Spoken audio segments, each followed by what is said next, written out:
That morning, my friend, the cold was a living thing. It slipped past the collar of Marcus Thompson's jacket, a quiet thief that found the spaces between his ribs and made a home in his very bones. He stood on his porch as the sun began to wake, a man of 64 years, with joints that sang the creaking song of old floorboards, his breath a pale ghost in the January air, and he looked out at the barn, the same barn that had met his gaze every dawn for 40 years, the same barn that cradled the deepest secret in all the Cascade Mountains of Oregon. You see, inside that barn, there was a soul who the world said shouldn't exist, a being the government had been chasing like a phantom since long before Marcus was even born, a life he had given a name to 4 decades ago, back when his hair was still the color of earth and his knees didn't protest with every step. Samuel. That was the name Marcus gave him. And him was the only word that ever felt true, because it was a word for things, not for souls. And Samuel was never just a creature. He was a person, an 8-foot tall, hair-covered, impossibly gentle person who had taken refuge from the world in that barn since 1984. A Bigfoot.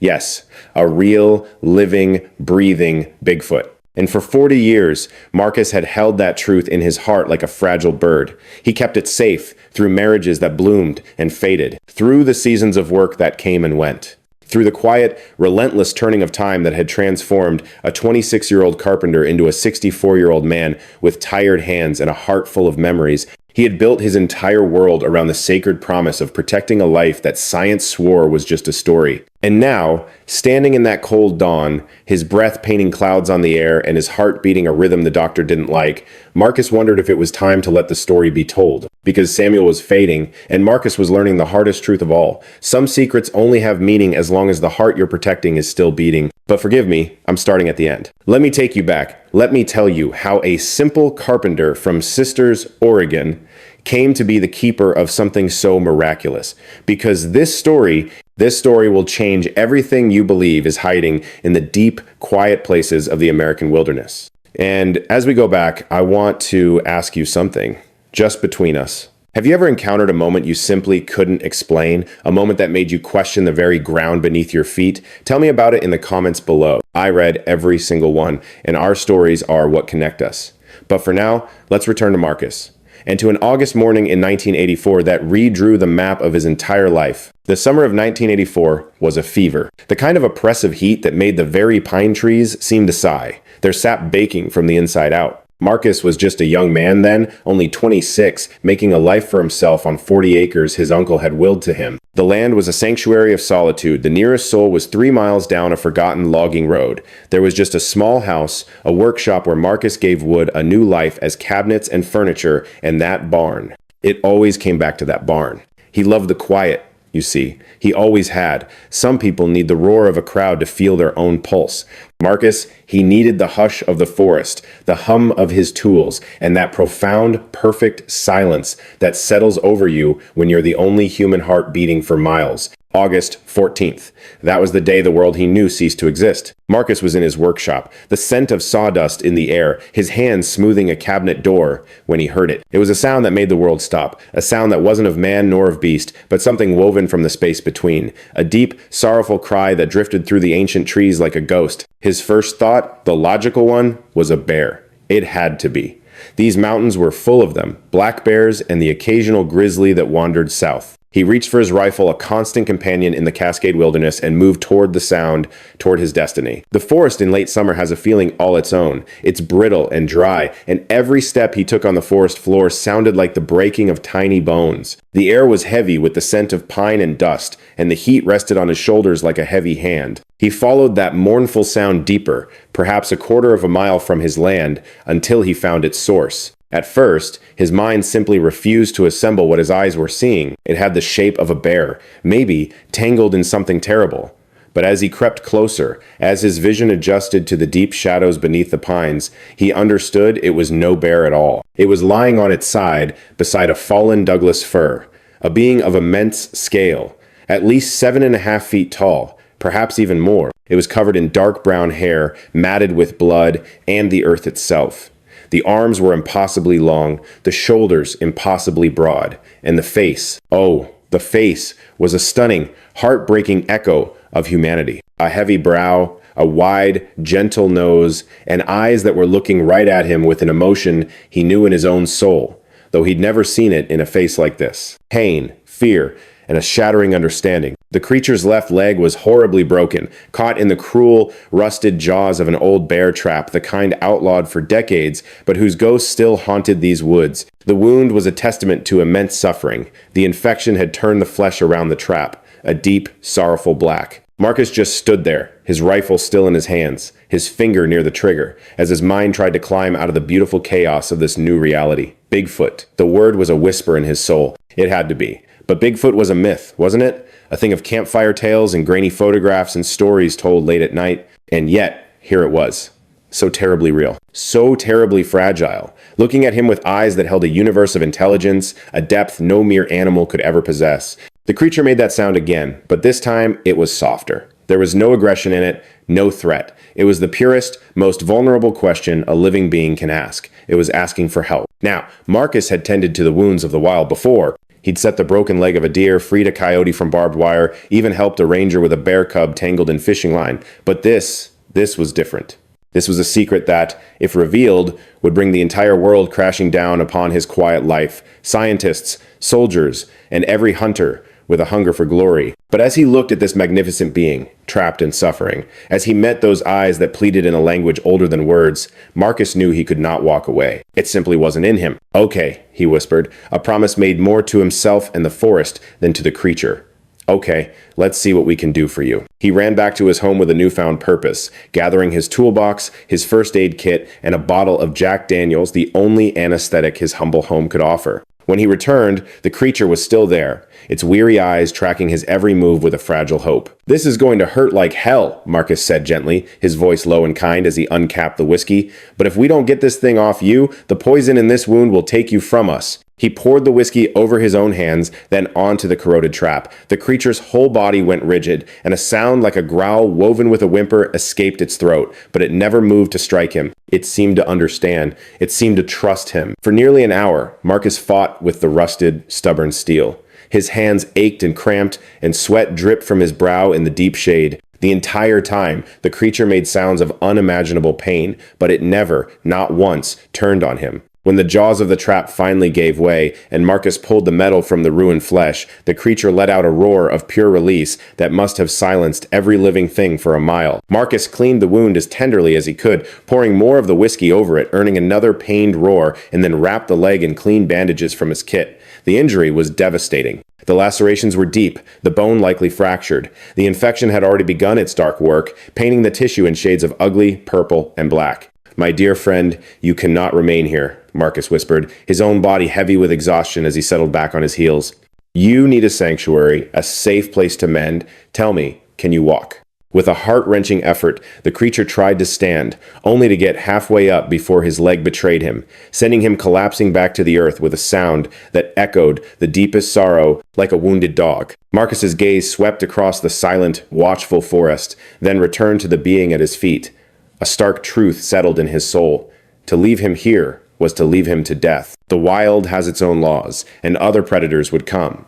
Or the poison in his veins would claim him, and the thought of another soul finding him first, hunters, wanderers, men from the government, well, God only knew the cruelty that could unfold. And in that quiet moment, under the canopy of ancient trees, he made a choice that would tenderly shape the next 40 years of his heart's journey. "My barn," he murmured, his voice a soft promise. "It's not far from here. I can care for you there. All I ask is that you trust me." For the next 3 hours, they journeyed together, Marcus lending his strength to this wounded soul. It was a slow, sacred pilgrimage back to his home. The creature could scarcely bear weight on his broken leg, and even with Marcus shouldering as much as he could, their path was marked by stops every 50 feet for rest. When at last they reached the barn's embrace, they were both utterly spent, drenched in sweat, a testament to their shared struggle, and Marcus's back cried out in protest. The barn was a relic of time, old but strong, born in the 1920s from rough-cut timber and nails forged by hand. Its main floor held stalls that had been empty for decades,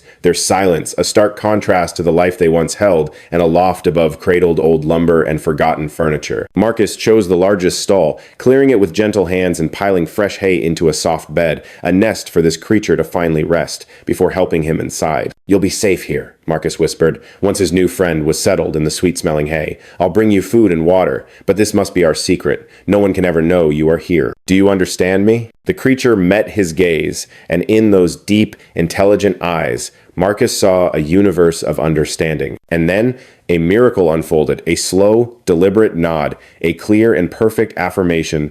"Oh my God," Marcus breathed, his voice filled with a quiet awe. "You truly understand me." He devoted the rest of that day and the long, quiet night to tending to his new companion. He brought water, which the creature drank with the desperation of one who had nearly surrendered to thirst. Finding food was a more delicate dance. Bread was gently refused, as was the canned soup. At last, he offered venison from his freezer, a memory of last fall's hunt, and this the creature accepted with profound gratitude. With gentle hands, he changed the dressings and applied more salve, his eyes ever watchful for any sign of the fever's return. All the while, the creature observed him, a quiet curiosity in his gaze. When Marcus brought in his camping lantern to chase away the barn's shadows, a hand reached out to touch the warm glass, a gentle, fascinated caress of this strange, captured light. "This is all new to you, isn't it?" Marcus murmured, his voice soft with realization. "You've spent your whole life out there, in the heart of the wild, a secret kept from the world." A soft, breathy sound escaped the creature's lips, a note of gentle affirmation that hung in the quiet air. In the days that followed, something truly beautiful began to unfold between them. They started to speak to one another, not with words, for the creature's voice was not made for human speech, but in a language all their own, a language of gestures, of sounds, of looks that passed between them. He learned to nod for yes and shake his head for no. He would point to what he needed, and soon Marcus began to understand the music of his soul, a certain sound for pain, another for hunger, and another, the sweetest of all, that was pure gratitude. As the first week drew to a close, the fever began to break, and life flowed back into the healing leg, though it would be weeks yet before he could truly walk. And in that time, another truth had settled deep within Marcus's heart. He knew, even when the soul was whole again, that he couldn't simply let him return to the wild. Not yet. And a voice in his heart whispered, perhaps not ever. Because on August 18th, a mere 4 days after their lives had intertwined, federal agents had appeared at his neighbor's home just 3 miles away. They spoke of strange sightings, of large tracks in the earth, of eerie sounds echoing through the woods. Someone had seen something, and now the world was coming to look. Marcus knew the whispers that traveled on the wind, tales of men in dark suits hunting for a legend, rumors of beings captured and spirited away to hidden places. He never knew if the stories held any truth, but he knew with every fiber of his being he would not discover it by sacrificing the friend he had saved. And so he kept him safe, a precious secret. He whispered to himself that it was only for a little while, just until the searchers moved on, just until his friend was strong enough to face the world alone, just until the quiet returned. And a little while became a month. A month melted into 6, and 6 months blossomed into a year. And somewhere in the turning of those seasons, the word it faded away, and in its place, a name bloomed in Marcus's heart, Samuel. It just felt right, the way a name can belong to a soul so perfectly you can't imagine them as anyone else. His Samuel. The years have a way of slipping through your fingers like water. You look up, and a decade has passed, a ghost of time you can't quite grasp. The now felt as thin as paper, but the past was heavy with meaning. Sometimes Marcus would stand in his workshop, and the memory of that day, August 14th, 1984, would rise, so vivid, of finding Samuel in the woods. It was clearer than the taste of his morning coffee, more real than the wood dust in the air. And Samuel did heal. His leg mended, leaving behind only the faintest whisper of a limp. Yet even with his strength returned, he never sought to leave. Marcus would wonder about it in the quiet hours, questioning if it was fear, or gratitude, or something deeper still. Perhaps it was loneliness. Perhaps Samuel had walked the world alone for so long that the warmth of a kindred spirit, even a human one, was a comfort he could not bear to leave behind. So Marcus began to build not just walls, but a home. He added on to the barn, making it a place of comfort. He insulated the walls against the cold, installed a wood stove that glowed with warmth in the winter, and brought in a soft mattress, warm blankets, and everything needed to make a life. The barn slowly transformed from a hiding place into a haven. And Samuel, in every way that mattered, Samuel became family. You might think it sounds strange. A 64-year-old man finding his family in a creature from the woods. but that is the simple truth of it. Marcus had walked a solitary path. He'd never married, never had children of his own, never felt that deep connection to his relatives. Samuel simply filled a part of his heart that Marcus never even knew was hollow. Their days fell into a gentle, comforting rhythm. Every morning, Marcus would bring breakfast to the barn, a shared meal to start the day. And every evening, they would sit in the twilight, and Marcus would pour out his heart, telling Samuel about the cabinet taking shape under his hands, the news he'd heard on the radio, about everything and nothing at all. And though Samuel could not answer in words, he spoke in a language of soft sounds, gentle gestures, and expressions that Marcus came to know better than any spoken tongue. Marcus taught Samuel the ways of his world, how to melt into silence when strangers drew near, how to know the sound of an approaching engine, how to vanish if an unexpected shadow fell upon their land. And Samuel learned with a startling quickness, faster than any creature Marcus had ever known. Because, you see, Samuel was never just an animal. He was something more, something beautifully, perfectly in between. And oh, what Samuel taught Marcus in return. He taught him the quiet language of patience, the art of speaking without a single word. He opened Marcus's eyes to a world seen not through human ambition, but through a purer lens. Samuel would find such joy in the smallest wonders. Marcus had long since overlooked a butterfly gracing the barn's windowsill, the slow dance of light across the floorboards, the gentle percussion of rain upon the roof. So Marcus began to bring the world to the barn, not in words he tried reading aloud once, to Samuel's quiet indifference, but in images. He brought books filled with pictures, old National Geographic magazines with their vibrant windows to other lands, and even an old television on a cart to play nature documentaries.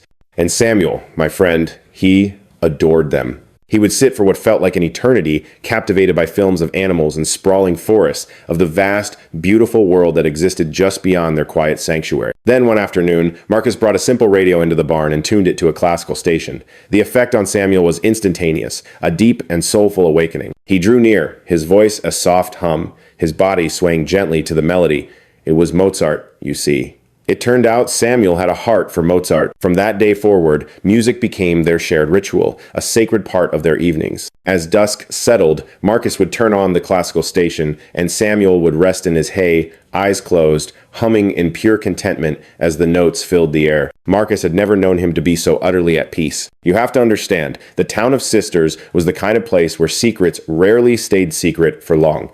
But Marcus's did. He was a man who lived within his own quiet orbit, doing his carpentry, paying his way, never making a ripple. They saw him as a loner, but in a town half full of gentle hermits and folks living off the grid, that was hardly a thing to be remarked upon. Still, whispers follow a man like that. Quiet questions would drift through the town. Why did Marcus always buy enough food for two? Why would he never accept an invitation that took him away overnight? And why, oh why, was he so fiercely protective of his land, so cautious about any soul who ventured near? Marcus always had a reason ready, a gentle deflection. He liked to keep his pantry full. He had endless projects at home.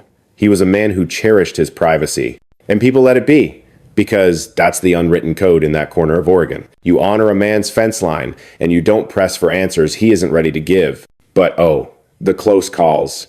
They were the moments that stole his breath. I remember him telling me about the time, back in 1992, when a lost hiker stumbled onto his property just as the sun was bleeding out of the sky. Marcus had to invite the man in, pour him coffee, and trace his finger over a map, all the while sending a silent, desperate prayer to the barn, begging Samuel to remain a shadow. And he did. And another time, in 97, when a wildfire raged just 2 miles away and the Forest Service saw his land as a perfect staging ground. Can you imagine the fear? Yet Marcus, with a steady voice he didn't feel, convinced them his little well would run dry under their demand. And they believed him. They moved on. Then there was the night in 2003 when a great black bear tore its way into the barn, hungry and bold. Samuel had to retreat to the loft, a silent giant hiding in the shadows, while Marcus confronted the beast. The bear eventually left, but its visit left a scar, a stark reminder of how gossamer thin their world was. Just one mistake, one breath of bad luck, and it would all come crashing down. And the years, my friend, they just slipped by. Marcus turned 30, then 40, then 50. His body began to keep its own score, a tally of the seasons. His knees would sing a song of complaint in the morning. His back would protest the weight of the world. His hair surrendered its color, first to gray, then to a soft white. The man in the mirror was no longer just him. He was his father, and then his grandfather, looking back with knowing eyes. Samuel grew older with him, though time touched him in a different way. His deep brown coat was threaded with silver. His movements became more deliberate, and sleep claimed more of his days. But his mind remained a brilliant, steady flame. And his eyes, those impossibly human eyes, they never lost the light of understanding that Marcus had first seen all those years ago. It was in 2015 that Marcus's own heart began to falter. Atrial fibrillation, the doctor called it, an unsteady rhythm. He was given pills and a simple, impossible instruction: reduce stress. Marcus almost let out a hollow laugh right there in the office. How could he ever explain that his stress was an 8-foot-tall secret he'd been keeping safe in his barn for 31 years? He took the medicine, of course, and he tried his best to live a quieter life. But the secret was a weight that never left his shoulders. It was a constant, heavy presence, like carrying a stone up a hill that has no summit. And so, Marcus began to think about endings, his own and Samuel's. The questions haunted his quiet moments. What would become of Samuel if he were to go first? And if Samuel passed, what does a man do with the body of his dearest, most impossible friend? You can't just dial 911 and whisper, "My Bigfoot has died. Could you please send someone?" He began to write, filling spiral notebooks with the story of Samuel. Every detail was recorded: his diet, his habits, the silent language they shared, the music he loved, the things that brought him joy. He locked these journals away in a fireproof box, telling himself it was for posterity. But in his heart, he knew it was a prayer, a last-ditch insurance policy. If he were gone, perhaps, just perhaps, the person who found these words would choose compassion over curiosity and continue to keep Samuel safe. By 2020, Marcus was 62 years old, and Samuel, well, his age was a beautiful mystery. Perhaps 60, perhaps much older.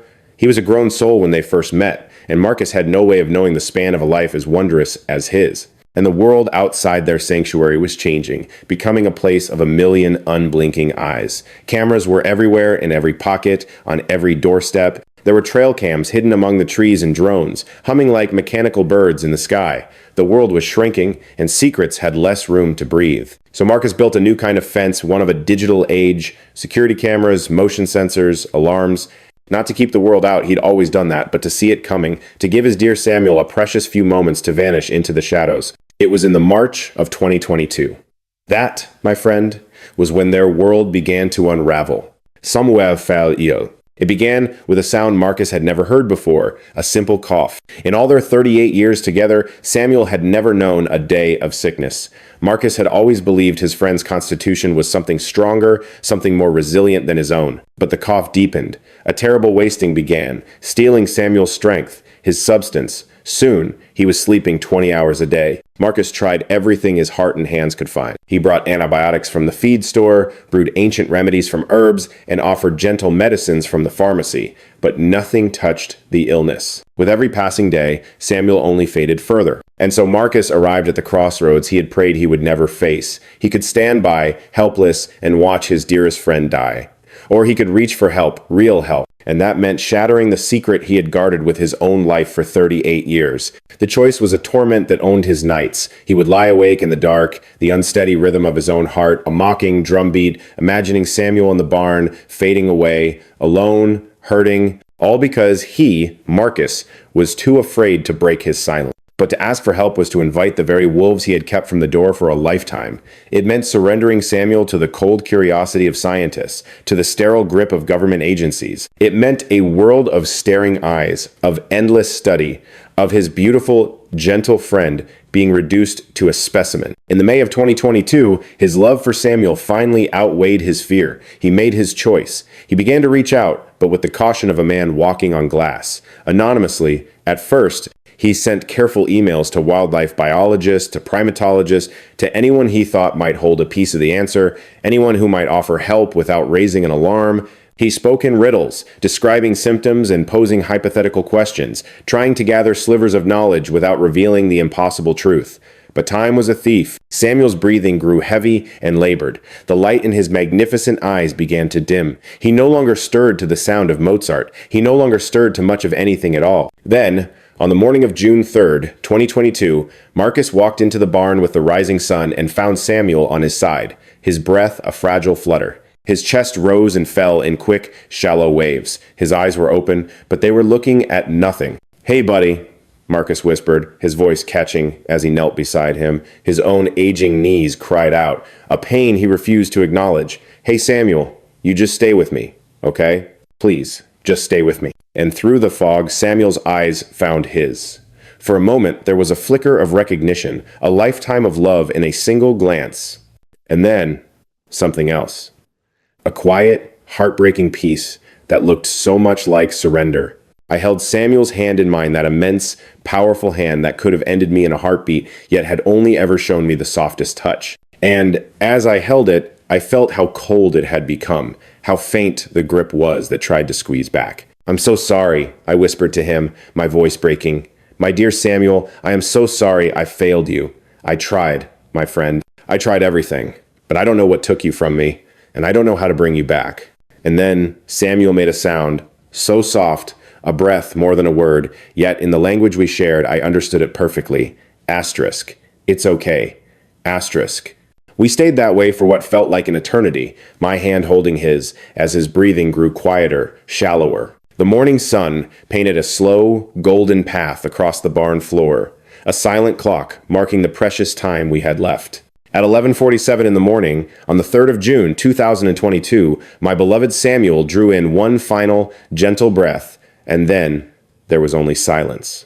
I sat there with him for a long, long time after he was gone, my hand still wrapped around his, feeling the last of his warmth slip away. Silent tears traced paths down my face, getting lost in my white beard. The barn fell into a profound quiet, the kind of stillness that fills a space when a universe has just ended. 38 years. That was our lifetime together. 38 years of quiet mornings and music in the evenings, of silences that spoke volumes and conversations that needed no words. We were a family, you see, one that didn't fit any picture, but was more real and true than anything I've ever known. I am 64 years old. I've spent more than half of my life devoted to protecting this beautiful soul, this person, my dearest friend, and now, with Samuel gone, I found myself utterly alone in our barn, facing the heaviest choice of my entire life. I could lay Samuel to rest here, on this land he knew as home. I could hide him away and keep our secret locked in my heart. I could let my own time come and allow the truth of his incredible existence to turn to dust with me. Or I could finally share our story with the world. I could show them that the legends were true. I could make Samuel's life, his beautiful, quiet life, echo far beyond the walls of this barn. I looked down at my Samuel's face, so peaceful in his final rest. Finally, after 38 years of living in the shadows, he was at peace. "You put your trust in me," I said softly to him. "You trusted me to keep you safe, my friend, and I did my best. But now, maybe it's time the world knew you. Maybe it's time they finally understood that you were here, that you mattered so, so much." Slowly, I pushed myself to my feet. My old knees cracked and popped, and my back ached in protest. My heart gave that little, frightening flutter it does. But I walked out of our barn, went into my quiet house, and I picked up the phone. I dialed the number for the local news station in Bend. I asked for a reporter, any reporter at all. I told them I had a story to share, the most important story they would ever hear. Of course, the reporter was doubtful at first, and I couldn't blame her. Here I was, a 64-year-old hermit claiming to have proof of Bigfoot, but my voice was steady. I gave her the details, clear and specific. I offered her everything, my journals, the photographs, and Samuel himself. She agreed to drive out. She said she would be here in 2 hours. I spent those last 2 hours with Samuel in the barn. I gently cleaned his fur, wanting him to look his best. And I talked to him just like I always did, even though I knew my words were falling into the silence he had left behind. "Oh, my friend, I hope this is the right thing to do," I whispered. "I hope this is what you would have wanted. I just can't carry this secret alone anymore, Samuel. I'm 64, and this old heart of mine isn't what it used to be. And if I go, and you're just a memory buried in the yard, no one will ever know you were here. No one will know the truth of you, how brilliant you were, how kind." The reporter, Rachel Martin, arrived at 2:30. She looked to be about 40, with that guarded, weary expression that journalists wear. She brought a cameraman with her, Derek, a young man in his early 30s who seemed to wish he were anywhere but here. I met them at the house, but I didn't lead them to the barn just yet. Not yet. Before we go any further, I began. "I need you to open your hearts to what I'm about to show you. It's real. It's a truth I've protected for 38 years. I'm only sharing it now because the gentle soul I protected passed on this morning, and I feel the world needs to know he existed. I saw Rachel exchange a quick glance with Derek. It was that look, you know? The one that says, this man might be lost in his own world, but let's just see this through. Mr. Thompson, she asked, her voice careful, what is it, exactly, that you've brought us here to see? Proof, I said softly, that the stories are true, that they are real, that they are intelligent, and that we have been sharing this world with them all along without ever truly seeing. And with that, I led them to the barn. I slid the heavy door open and let the light and their eyes fall upon him. Their reaction was instant, pure. Rachel gasped, a hand flying to her mouth. Derek fumbled with his camera, nearly dropping it before raising it to film. They just stood there in the doorway, gazing at Samuel, and I watched their faces mirror the same journey my own heart took 38 years ago. From disbelief to confusion, then to wonder, and finally, to a quiet awe. A quiet, astonished curse escaped Derek's lips. His name was Samuel, I told them. My voice quiet but firm. I found him in August of 1984, caught in a bear trap, close to death. I saved him, and for the next 38 years, he lived here with me, safe in this barn, hidden from a world I knew would never understand. I knew they would turn him into a specimen. My friend deserved so much more than that. Rachel crept closer, her phone held out like a candle in the dark. Is this truly real? She asked, her voice filled with a fragile wonder. This is actually real. Yes, I answered. And in that one word, I shared the truth of my life. How? My dear, why did you never share this with a single soul? Because my heart was bound to protect him. Because the government has spent decades searching for beings like him. Because my dear Samuel placed his trust in me, and I could never betray that trust by giving him to scientists who would see a specimen, not the soul I knew. For the next 3 hours, my sweet Marcus shared their world, unveiling his journals, the photographs of their quiet life, and the picture cards that had become their shared language. He showed them the television where they explored the world together through documentaries, and the radio that filled their home with Mozart. He told them his entire story, every precious detail of the last 38 years. He spoke of the times their secret was nearly lost, the ache of his own solitude, and the profound love that grew between a man and a being who was so very human, and yet something more. Rachel and Derek left as evening fell, at 6 o'clock, carrying a truth that would forever alter the world. Marcus watched their truck disappear down the long drive, and a feeling washed over him he hadn't known in 38 years. A gentle relief.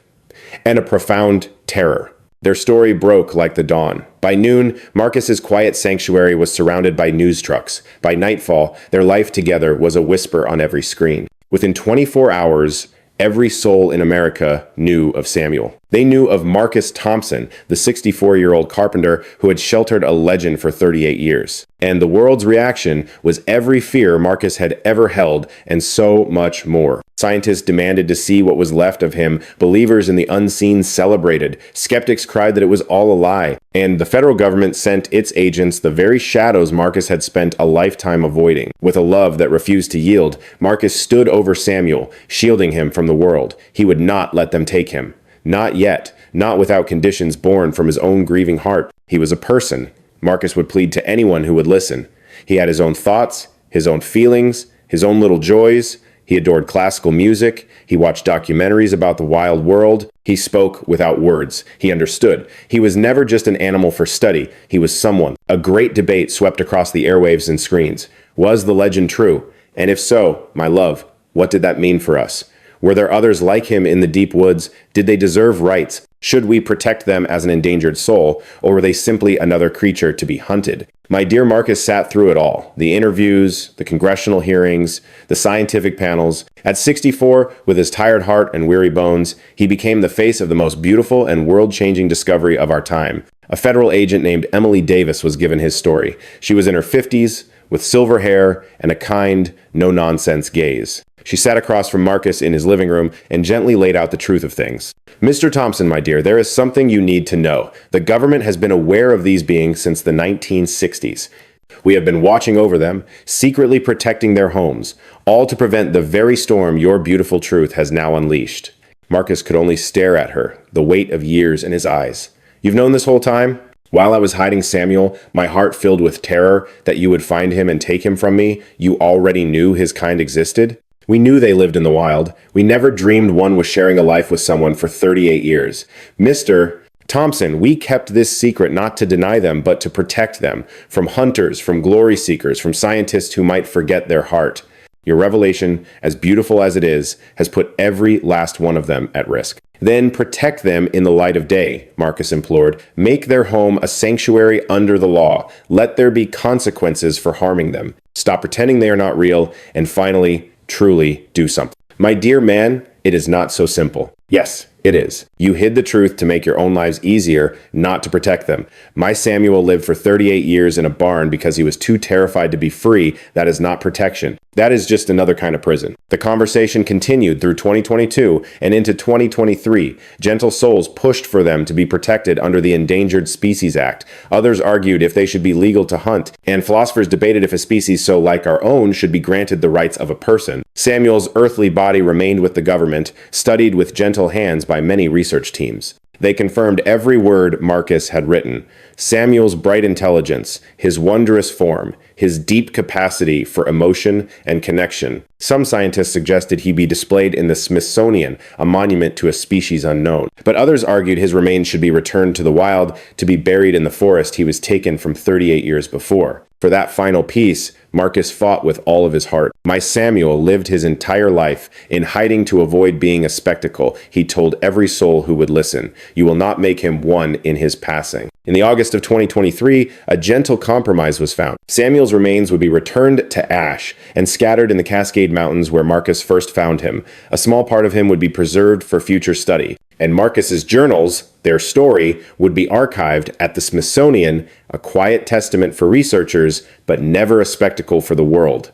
The ceremony was held on the 1st of September, 2023, which was, to the day, 39 years and 18 days after Marcus found his Samuel caught in that clearing. Marcus, along with Rachel Martin, Derek, and a small group of the scientists and officials who had come to know their story, hiked to that sacred place. Marcus carried Samuel's ashes in a simple wooden box he had made, one final gift from his hands for his old friend. When they reached the spot, Marcus opened the box and gave his friend back to the wind, scattering the ashes among the trees where Samuel had once been free. Samuel was so much more than a scientific specimen, Marcus said to those gathered there. He was a person, he had his likes and dislikes, his emotions, his memories. He loved classical music and nature documentaries. He had a sense of humor. He knew how to grieve. He felt fear and joy and deep affection. For 38 years, he was my family, and I was his. He trusted me when he had no reason to trust any human. He stayed when he could have left. He gave me companionship and a reason for being. And in return, I gave him safety and his dignity. That is what I want people to remember. Not just that a legend is real, but that they are worthy of our respect, our protection, and our compassion. He let the last of the ashes drift from his hands, a final farewell whispered on the wind. Rest easy now, my friend. You're finally home. And so, the world began to change after they learned of Samuel. Through all of 2023 and into the new year, whispers of sightings would surface, each one a hopeful echo of him. They never found another, but something beautiful happened. They started protecting the wild places, creating sanctuaries where beings like him could live in peace. When March of 2024 arrived, Marcus turned 66, and it marked nearly 2 years since Samuel had gone. The barn, their shared world, still stood against the sky, but its heart was empty. Marcus had carefully packed away every trace of their life, the bed they crafted with their own hands, the television that brought them stories, the simple cards that held their conversations. It all became a sacred archive, a testament to a 38-year friendship that defied all definition. But the barn itself, oh, he could never bring himself to tear it down. Sometimes, in the soft light of morning, he would forget, just for a breath, that Samuel was no longer there. He'd find himself wondering what to make for breakfast, or if Samuel might enjoy a new movie. And then the truth would return, a weight as heavy and cold as a river stone, and he would remember all over again. The silence in that barn had a soul of its own now. It pressed against the old wood, a tangible thing that filled the very air where Samuel's quiet breaths once were. It made their sanctuary feel both impossibly vast and achingly small. It was April of 2024 when Marcus gave his last big interview. He sat on his porch, his gaze lost in the forest that had been both a cage and a haven for his dearest Samuel. The journalist was young, perhaps 30, with an earnest heart that hadn't yet been hardened by the world. "Do you have any regrets?" she asked, her camera focused on his time-worn face. 38 years of your life, all for him. You never married, never had a family, never lived what people call a normal life. Do you ever regret making that choice? Marcus let the question settle, listening for a long moment. The wind whispered through the pines, a timeless song it had always sung. It was the same wind that rustled the leaves the day he found Samuel, and the same wind that would continue its sighing long after he, too, was gone. My only regret is that he ever had to be hidden, he answered, his voice soft but sure. I regret that this world was too small, too frightened to let him live free. I ache that he spent his life in a barn instead of wandering these woods, his true home. But to regret knowing him, protecting him, loving him? Never. Not for a single heartbeat. And what do you hope his legacy will be? She asked gently.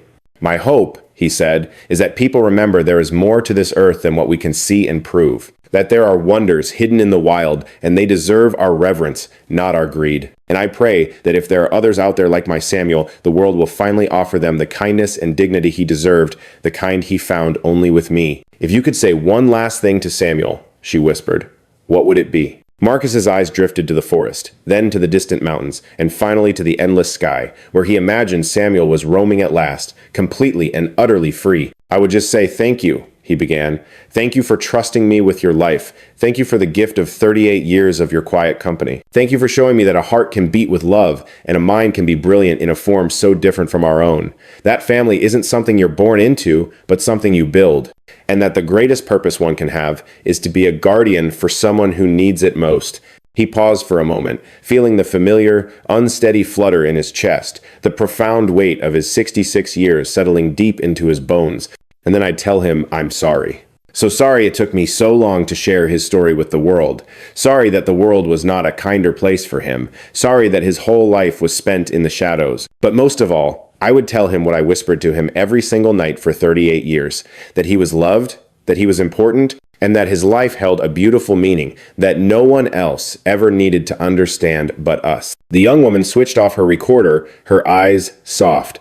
That's just beautiful, Mr. Thompson, thank you. After she was gone, Marcus remained on his porch, watching the sun bleed across the horizon. It was a ritual from another time, the quiet moment he always took before heading to the barn for the evening with Samuel. The habit was etched so deeply into his soul that he could still feel the pull, the phantom urge to walk that familiar path and see his friend. But the barn was hollow. Samuel was gone, and their secret was now a story for the world. And Marcus was simply an old man, alone in the woods, with only his memories to keep him company and the quiet, certain knowledge that he had been part of something magnificent, a secret wonder the world never knew for 38 years. Rachel Martin would come by often. She had become a dear friend through it all, a gentle presence in his quiet life. She'd bring him food, check that he was taking his medicine, her eyes full of concern that he was adrift, lost in the great emptiness Samuel had left behind. And maybe, just maybe, he was. 38 years. It's a lifetime to devote to a single soul, a single purpose. What does a person do when that purpose is gone?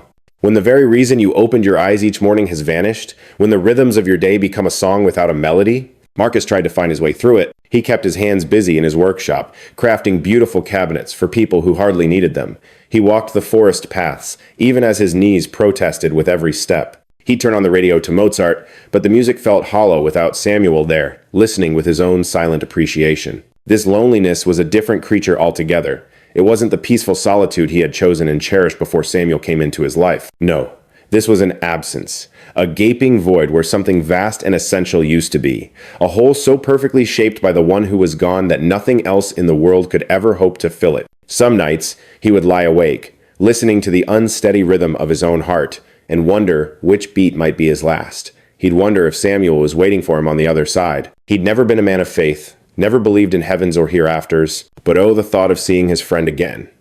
That sweet thought was a small, warm light in the deepest hours of the night. Then, one day in June of 2024, a letter arrived. It bore a federal postmark, sealed in an envelope that felt heavy with importance. He opened it with hands that trembled, not from fear, he told himself, but from the arthritis in his joints, and he began to read. The government was creating a new research station nestled deep in the Cascade Mountains. Its purpose was to study and protect any others like him who might still be out there, and they wanted to name it in Samuel's honor, the Samuel Thompson Memorial Research Station. And they were writing to ask for Marcus's blessing. He read the letter once, twice, and then a third time. He just sat there on his porch, the paper resting in his hands, his gaze fixed on the woods. The very forest that had given him Samuel, and the same forest that had, in the end, welcomed him home. A name was chosen, a legacy etched into the mountainside, the Samuel Thompson Memorial Research Station.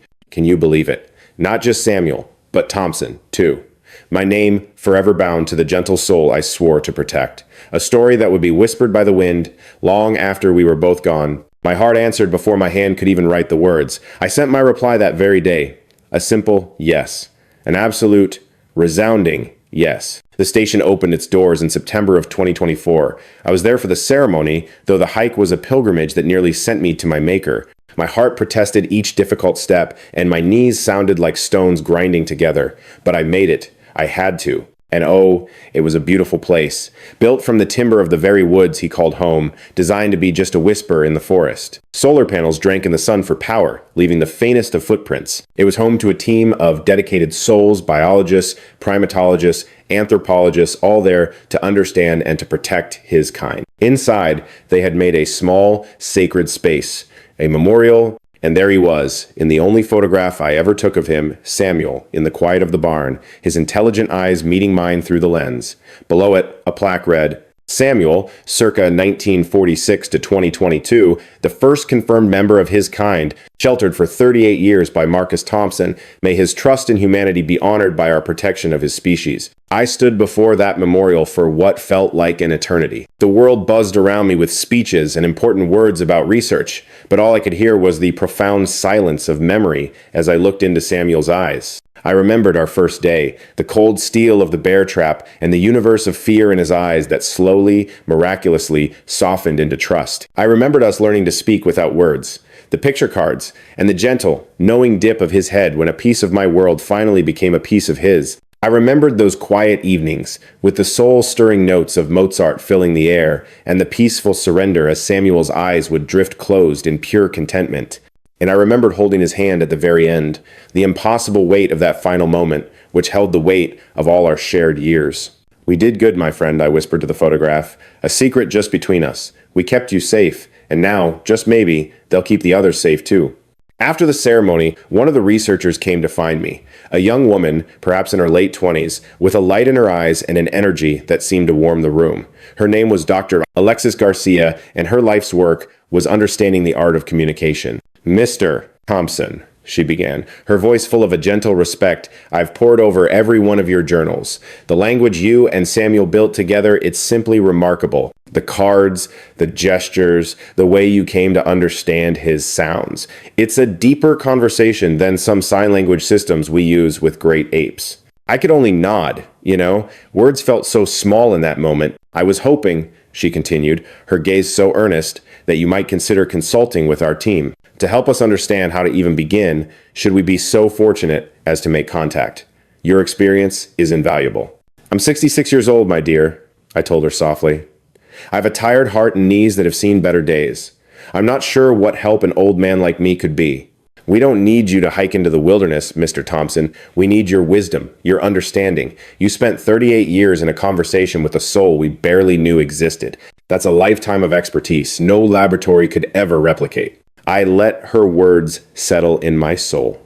I thought about it, about having a purpose again, a reason to watch the sun rise, something to fill the quiet spaces in my days. All right, I finally said, a small smile finding its way to my lips. I'll help however I can. And so, over the next few months, a new rhythm began. Once a week, I'd make the drive to the station, my hiking days long behind me, and meet with the team. We'd sit together and turn the pages of my journals, letting the past breathe again as we discussed. Samuel's ways, his preferences, his quiet world. It was hard, I won't lie, walking through all those memories. But it was a good kind of ache. It felt like I was keeping a part of Samuel here with me, ensuring his life meant something more than just proving a legend was real. They had questions I'd never even thought to ask. About his diet, his sleep, his reactions to the world around him. I answered what I could and was honest about what I didn't know. And they listened, my friend. They treated my stories not as tales from some old hermit, but as the sacred data from the only long-term study of his kind ever conducted. Dr. Garcia, in particular, was captivated by the workings of Samuel's mind. The way you describe his responses, she said during one session, her voice soft with wonder, it suggests not just intelligence, but self-awareness, a theory of mind The ability to know you had thoughts and feelings separate from his own, that's incredibly rare, even among the great apes. Samuel was a rare soul, was all I could say. I don't know if all of them are like he was, but he wasn't just smart. He was aware of himself, of me, of the fragile world we had built. He understood he was hiding. He understood why. That must have been a heavy burden for him to carry. Yes, I said, the truth of it settling in the room. I believe it was. But he also understood that the alternative was so much worse. They found a sign that summer. Not another soul, but tracks, fresh in the earth, in a forgotten part of the Cascades, miles from any trail. They were large, and they walked on 2 feet with a gait, a rhythm that belonged to no animal we had ever known. A wave of joy washed over the team, but for Marcus, my friend, it was a different current entirely. It was a fragile thing. This feeling, perhaps it was hope. A quiet prayer that Samuel hadn't been the last soul of his kind, wandering these mountains, a solitary echo in the wilderness. He turned to Dr. Garcia, his voice a near whisper, asking the question that weighed so heavily on his heart. What would become of another if they were found? We would only watch, she confided, her voice a balm to his soul, and learn. We would never cage them, never interfere. That is the promise of this place, you see. To witness them in their own world, not to tear them into ours. We learned from Samuel. We learned what happens when you take a soul from its home. It's a mistake we will never repeat. That's as it should be, Marcus breathed, the words catching in his throat. Because my Samuel, he deserved more than I could ever give him. He deserved the sky, the wind, he deserved to be free. You gave him a life, Mr. Thompson, she reminded him gently. You gave him 38 years that the wilderness would have stolen away. But those 38 years were spent inside a barn, he confessed. And my heart tells me that is not the same thing as a life. But you also gave him dignity, my friend. You gave him safety, a companion. You gave him love. And surely that must count for something in this world. Oh, how Marcus yearned to believe her words, and on most days, he did. But then there were the other days, the quiet ones, when the memory of Samuel would surface his eyes fixed on the television, watching endless forests and soaring mountains, seeing a world of freedom he could never touch. And in those moments, a question would tear at Marcus's soul. Did Samuel feel gratitude for the shelter, or did he ache with resentment for the cage? He would never have the answer. And that, my dear friend, was the heaviest burden to carry. To share a life with someone for 38 years, and to know, in the end, that you never truly saw into the deepest corners of their heart. Autumn arrived in the mountains, a familiar and gentle guest. The aspens wore their gold like a fleeting crown, and the air turned so crisp it felt as though each breath could wash you clean. Marcus's 67th birthday came and went without a sound. Just him and a simple cake from the store, watching the sun dip below the trees he had known for 43 years of his life. He found his thoughts drifting to the end of things more often now. How could they not? His own heart had become an unsteady drum, a rhythm he no longer recognized. His doctor had changed his medicines 3 times, spoke of thinning his blood, whispered words like, "Pacemaker, you must learn to be still," the doctor had told him, his voice kind but firm. A soft, hollow laugh almost escaped Marcus's lips. How could one move any slower than this? From his workshop, to his house, to the porch, to his bed, a tiny, repeating circle, each day the same as the last, now that Samuel was gone and the meaning had gone with him. But he knew, deep down, what the doctor truly meant. His body, this vessel that had carried him so long, was beginning to fail. I remembered us learning to speak without words, the picture cards, and the gentle, knowing dip of his head when a piece of my world finally became a piece of his. I remembered those quiet evenings, with the soul-stirring notes of Mozart filling the air, and the peaceful surrender as Samuel's eyes would drift closed in pure contentment. And I remembered holding his hand at the very end, the impossible weight of that final moment, which held the weight of all our shared years. Without Samuel, would there have been a wife, children, a different story written in the stars? Or would he have simply been the same lonely carpenter, his solitude just an empty space instead of a sanctuary built around a sacred secret? There was no way to know, of course. That other life was just a ghost, a dream. The life he had lived, with all its love and sorrow, was the only one that was real. Then, as October painted the hills in shades of rust and gold, the researchers found a new whisper of a secret. It wasn't a footprint this time, but a single strand of hair snagged on a branch deep in the wilderness. They sent it away, a fragile prayer for answers. November brought the reply. The hair, it was a mirror to Samuel's own, the same kind of being. But, my friend, it was from another. they were not all gone. There were others. When Dr. Garcia shared the news, the dam inside Marcus finally broke. He sat in her small office and wept, a storm of tears he hadn't known since the day he lost Samuel. It was a flood of relief, of impossible joy, and of a deep, aching grief for all the years his friend had lived alone with him instead of with his own family. He wasn't the last of his kind, Marcus whispered, his voice raw with emotion. That's all my heart needed to hear, that he wasn't the last.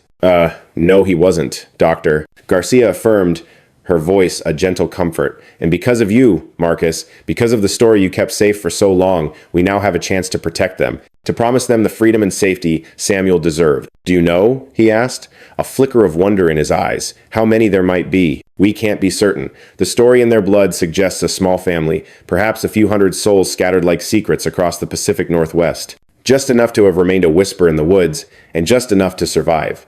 But Marcus, they are so very fragile. The world is changing. Their homes are shrinking. Without our help, they could vanish like mist in the morning Sunday. Then you must protect them, he said, his voice filled with a quiet strength. We are trying with all our hearts. But these things, they take time. Laws must be written. Hearts must be changed. Your story, my friend, and the memory of Samuel, they have been a great help. But the fight to keep them safe is a long one. Marcus simply nodded. He knew all about long fights. He had been in one of his own for 38 years. Winter arrived ahead of schedule that year, blanketing the world in a November snow that was rare for these heights. Marcus watched it fall from his porch, a cocoon of blankets around him, a cup of coffee long since gone cold in his hands. The chill in the air no longer seemed to touch him. In truth, not much did anymore. He was weary with a tiredness that sleep could no longer mend. His heart, he knew, was failing. The doctor had told him, in that quiet way doctors have. Speaking of comfort and of putting one's house in order, he spoke of all the gentle things one says when they are helping you prepare for the final journey home. The thought of his own end didn't frighten Marcus. He'd made his peace with that inevitable horizon long ago. What truly haunted him was the silence that would follow the unfinished conversations, the stories left to fade into nothingness. And so, he began to write again, his words flowing not into a simple journal this time, but into a memoir. It was a sacred tapestry of every memory he held of Samuel, of the life they shared, the sunlit moments of laughter, the shadows of hardship, and the quiet, everyday threads that wove together 38 years. He poured onto the page the memory of Samuel's first laugh. It wasn't a sound you or I might recognize, more of a sudden huffing breath. But Marcus, he understood its soul. They were watching a documentary, you see, and a clumsy penguin took a tumble on the ice, and there it was, that huffing sound from Samuel, his whole body trembling with silent mirth. He was laughing. He captured in ink the way Samuel's spirit would awaken with the coming of a storm. The rumble of thunder, the flash of lightning, these were a symphony to him. Samuel would press himself to the barn window, whispering soft sounds to the sky, gazing at the tempest as if it were the most breathtaking masterpiece ever painted. He remembered the patient months it took to teach Samuel the simple game of checkers, and when he finally understood, it was a quiet victory for them both. Samuel was never a master of the game, but he would play, his massive fingers moving the little pieces with such care. He'd feel the sting of frustration in a loss, and that huffing, joyful sound would return whenever he claimed a win. But he didn't shy away from the shadows, writing of the difficult days as well. The times a deep melancholy seemed to claim Samuel, when he would retreat into his bedding, refusing food, refusing to even acknowledge Marcus. Those silences were what terrified Marcus the most, making him question the very heart of his choices. Was this sanctuary an act of love, or was it a cage born of cruelty?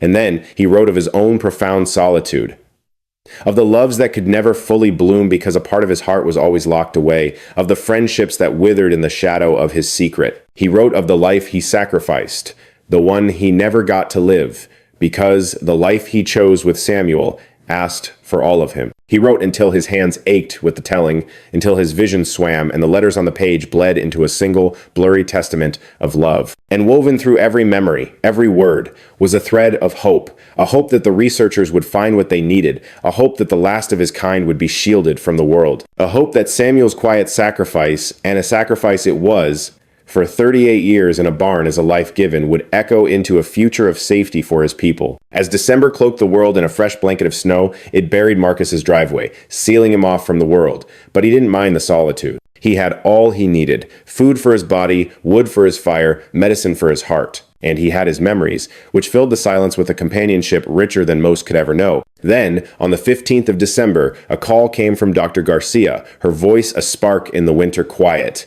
The team had found them. Not up close, you understand.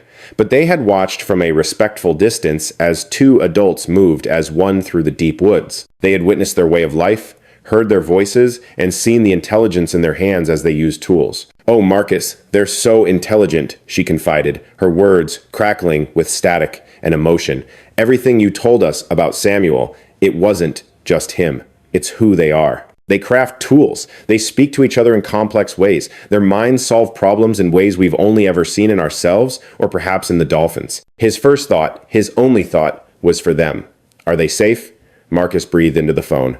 "The ones you saw, are they safe?" "For now, they are," she promised. "They're in the heart of a protected wilderness, a world away from us. And we're fighting to give them even more, to draw the circle of protection wider so they can live their lives untouched." A long, slow breath escaped him. "Good," he whispered. "That's so very good." After the call ended, Marcus just sat there by the warmth of the wood stove, and he let a feeling wash over him that had been a stranger for years. It was pride. Not for himself, for he felt he'd only done what love demanded, but he felt an overwhelming pride for Samuel. It was Samuel who had been the gentle key, unlocking the world of his people. His trust, his desire to be known, his infinite patience with a fumbling human trying to see in the dark, Samuel had made everything possible. Christmas arrived, a quiet whisper in the snow-filled landscape, but it passed like any other day for Marcus. He'd never been one for celebration. Still, on that morning, his thoughts were with Samuel. He found himself wondering if the idea of a holiday, a special day, ever crossed Samuel's mind. He doubted it. For Samuel, time was measured in the turning of seasons and the mood of the sky, not in the lines we humans draw on a calendar. The new year arrived with the same quiet grace. As the clock struck midnight, Marcus watched, feeling no shift in the world. He knew that time was a river, ever flowing. This need to build dams, to name one moment the end and the next a beginning, was a strange human comfort the universe itself never needed. But people, in their strange and beautiful way, did care. And because they cared, they were writing new rules, building new walls of protection. In January of 2025, the Bigfoot Protection Act was brought before Congress, a promise written on paper, a promise to declare the great forests of the Pacific Northwest their sacred home, to make it a federal crime to cause them harm, and to dedicate resources to watch over them, always. From his quiet home, Marcus watched the world argue on his television. He heard the voices that called it a foolish waste of money, and the ones that declared it the most vital act of preservation in a century. The words were passionate. Sometimes they were fierce, and sometimes they were just plain mean. But in the end, love and reason won the day. It wasn't a perfect victory, not everyone agreed, but it passed. And on the third day of February, in the year 2025, the Bigfoot Protection Act was signed into law. And Marcus wept again. It seemed the tears came so easily these days. He could almost hear his father's gruff voice calling him old and soft, but he didn't care. He cried because Samuel's life, his quiet, hidden life, had mattered. It had shifted the world on its axis and created a safer place for all the others of his kind. That very night, for the first time in months, Marcus made the slow journey out to the barn. Every step was a protest from his aching knees, and the cold was a bitter tooth against his skin. But he pushed open that heavy door and stood in the hallowed, empty space that had been Samuel's world for 38 years. "We did it, my friend," he whispered into the vast emptiness. "They're safe now. All the others, the ones still walking in the wild, they're going to be okay. And it's all because of you. Because you were brave enough to trust me, to let me see who you were, to let me tell your story." The only reply was the mournful sigh of the wind through the old boards and the soft whisper of snow letting go of the roof. "I miss you," he confessed, the words, a painful truth in the cold air. "Every single day. I told myself it would get easier with time, but it never does. This barn is just an empty shell. The house is hollow. My whole world is empty without you here." He remained there, a solitary figure in the dark, until the cold seeped deep into his bones, until he could no longer feel his fingers, until his heart began that frightened, stuttering dance in his chest. Only then did he retreat to the house, back to the steadfast warmth of the fire, back to what was left. Then, in March of 2025, his weary heart finally faltered. The doctor called it a significant cardiac event, which is just a gentle way of saying he had a heart attack. It wasn't his time to go, not yet, but it was enough to land him in the hospital for a week. And, People came to see him. Rachel Martin was there, and so was Dr. Garcia. Even Emily Davis, the federal agent from all those years ago, came by to pay her respects. "You must find your rest," they all whispered, their voices full of a kindness he couldn't accept. Marcus would just nod, a quiet agreement he knew his heart couldn't keep. His body, you see, was a force of nature now, and trying to steer it was like trying to calm a storm. They sent him home with bottles of pills, with gentle instructions to be still, and with the unspoken truth that his heart's next chapter might be its last. And Marcus, my dear friend, he understood. He'd been writing this ending for years. His will was a testament, leaving his land to the research station, his life's work, the journals and photographs to the Smithsonian, and the whole of his heart to Rachel Martin, who in 3 years became more family than blood had been in 67. He had prepared for the destination, but even so, the journey of waiting was the hardest part. The spring of 2025 was a love letter from the earth. The wildflowers bloomed early, a sudden blush of color as the snow quickly receded. The forest awoke, breathing green and filling with a symphony of returning birds and wandering elk, a whole world coming alive. And Marcus spent his days on the porch, a silent observer to this rebirth. He was too weary for much else. His workshop lay dormant, his tools sleeping under a soft veil of dust. The world pirouetted around him, while he sat perfectly still, watching and remembering. Dr. Garcia visited in April, her eyes shining with a precious secret. The team had found a family, she told him, 2 adults and a little one, thriving deep in the protected wilderness. The juvenile, she said, looked to be about 5 or 6 years old, judging by his size. "There is a next generation, Marcus," she confided in him.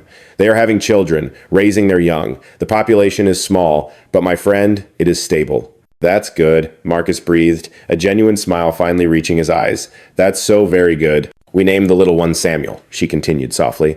"The research team voted. We thought you should know." For a long moment, Marcus could not find his voice. He could only nod, feeling the familiar sting of tears welling up once more. "Thank you," he finally managed to say. "My Samuel would have loved that." After Dr. Garcia left, Marcus stayed on his porch until the sun dipped below the horizon, painting the pines in shades of gold. The air was a warm, gentle caress. And he knew, somewhere out there, a young Bigfoot named Samuel was learning the secrets of the forest from his parents, growing up free in the mountain, the very way Marcus's own Samuel should have been able to. But the thing about the past, my friend, is that you can't rewrite its pages. You can't go back and make a different choice.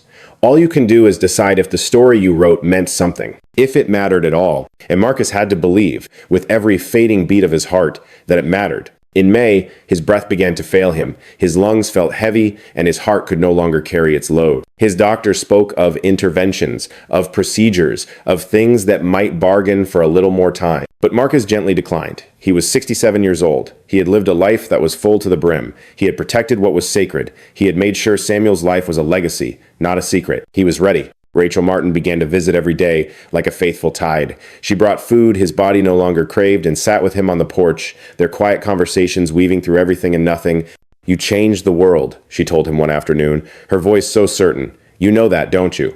Because of you, an entire species is protected. They're seen. They're safe." Because of Samuel, Marcus corrected her, his voice a gentle whisper. "I just gave him a place to hide. He's the one who chose to trust, who spoke in a language beyond words. He allowed people to finally understand. You're a good man, Marcus Thompson." "I'm just a carpenter who made a choice 41 years ago," he replied. "Everything that came after was just me walking that path." "That's what being a good man is," she said. "Making the right choice and staying true to it, even when it costs you everything." He held on to her words long after she drove away, thinking about choices and their echoes. He had given up the simple, ordinary life, a wife, children, the easy comfort that most people know. He gave it all away for 38 years in a barn with a friend the world said couldn't exist, and he would do it all again without a moment's hesitation. Because some things are worth any sacrifice. Some friendships are so true they erase the lines we draw between worlds, and some kinds of love don't need to be returned or even understood to be real. Sometimes, love is just the quiet promise of doing the right thing, over and over, for 38 years. Until the one you're protecting is gone, and you're left with nothing but memories and the hallowed peace of knowing you kept your word. In June of 2025, Marcus woke one morning and simply knew it was his last. He could feel it in his bones, in the soft, tired rhythm of his heart,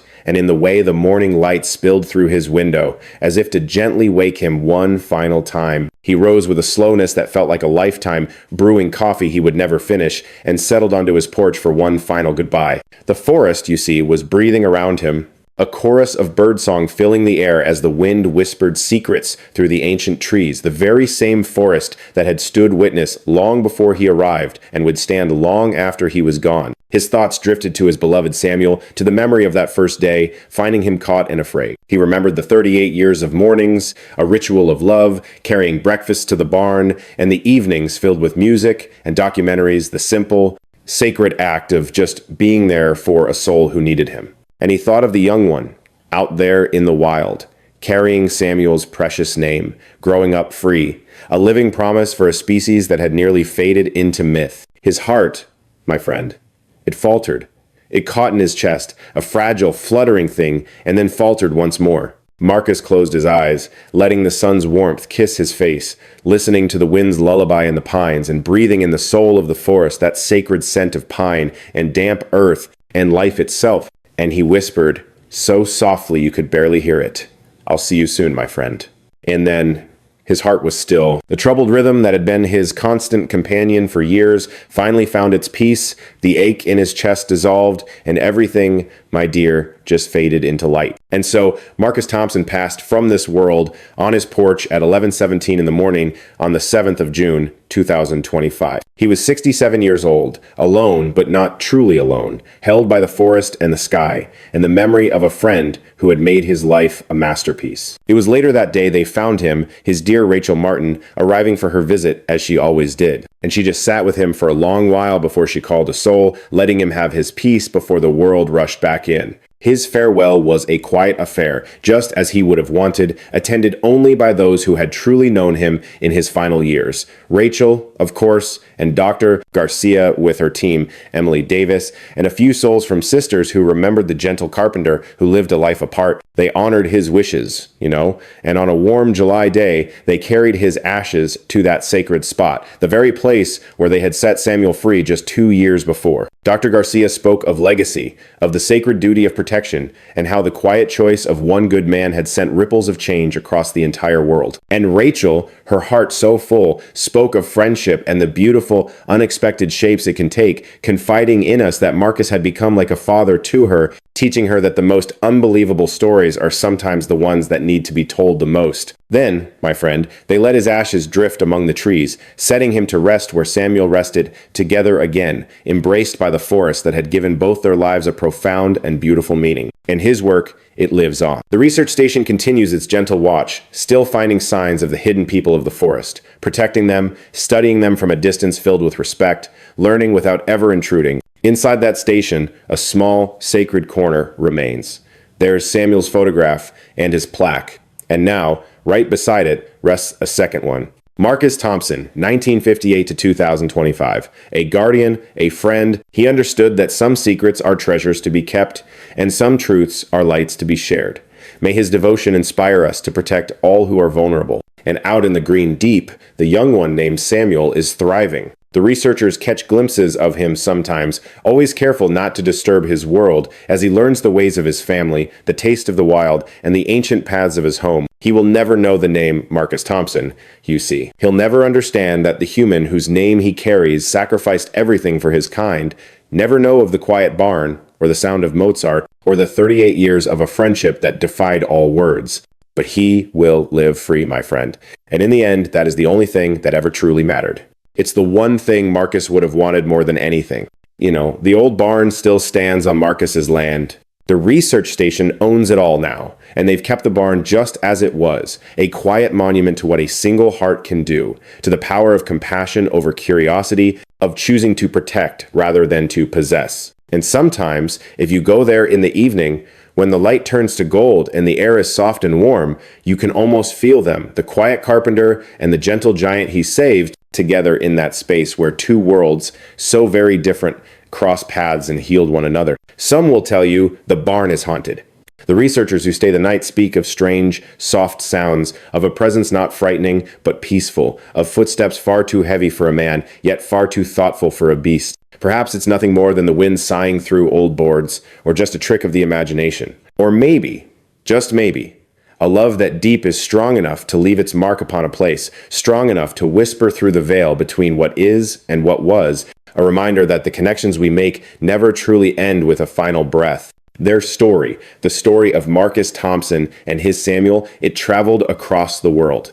There were books written and films made, and an entire generation grew up learning their names and understanding the beautiful truth they represented. But listen, more important than all the fame, more than any recognition or place in history, more important than any of it, was the simple, quiet truth beating at the very heart of their story. It was that Marcus Thompson, a humble carpenter from Sisters, Oregon, made a promise, and he kept it through decades of silence and solitude, through every single moment that tried to break his will, and through all the years when he could have broken the sacred trust he had been given. No, my friend, he didn't. He honored that sacred promise, a vow made to a soul who could never speak its gratitude, for a friendship the world would never comprehend, a connection that soared beyond species and reason, far beyond the neat little boxes we build around the word family. And in the quiet unfolding of time, that single promise became a life raft for more than just one soul. It sheltered an entire species. It rewrote the laws of our land, and it gently shifted the very heart of how we see the other beings who walk this earth with us. It all began because one man, 41 years ago, gazed upon a dying Bigfoot in a trap and knew, in the deepest part of his soul, that some beings are worth saving, even when, and perhaps most of all, when saving them asks for every last piece of you. And that, my dear friend, is the true legacy of Marcus Thompson, not etched in stone memorials or captured in flickering interviews, but found in the quiet, profound grace of a promise kept, in seeing a fragile life and choosing kindness, in knowing that our greatest purpose can be to stand as a shield between a harsh world and a soul that needs sanctuary. The Cascade Mountains still whisper their ancient secrets, and the forests, my love, still unfurl for miles, a deep and shadowed world, breathing with mysteries we may never solve. And somewhere within that wild heart, the kindred of Samuel still roam, still dwell in shadow, still endure. They are sheltered now, and safe as any wild and wondrous heart can ever truly be. All because a man named Marcus Thompson shared 38 years of his life in a simple barn with a friend whose voice he never heard, but whose heart he understood completely. Because, you see, love doesn't always speak in words. Sometimes its language is simply being there, a quiet presence, a shared morning meal, a silent vigil until the last note of a song fades into the night. It is the sacred act of honoring your word, even when the price is everything you have to give. No, my friend, he didn't. He honored that sacred promise, a vow made to a soul who could never speak its gratitude, for a friendship the world would never comprehend, a connection that soared beyond species and reason, far beyond the neat little boxes we build around the word family.